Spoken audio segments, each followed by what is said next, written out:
बिस्मिल्लाहिर्रहमानिर्रहीम। अस्सलाम वालेकुम। कैसा आप सब? उम्मीद कर रही हूँ खैरियत से होंगे। आप देख रहे हैं मेरे YouTube चैनल और मैं हूँ आयशा व्लॉग्स। आज मैं आपके लिए एक बहुत अच्छी सी रेसिपी लेकर आई हूँ। मैंगो जूस की रेसिपी है। कुछ आम लिए हैं और मैंने इनको धो के रख लिए है और अब छिलका उतार रही हूँ।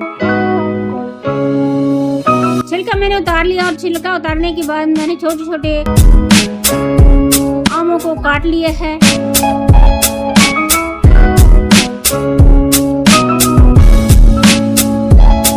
मैंने जूसर लिया है। जो मैंने आम काट के रखे हैं वो मैंने जग में डाल दिए। थोड़ी सी चीनी डाली है, थोड़ा सा इसमें मैंने पानी डाल दिया है।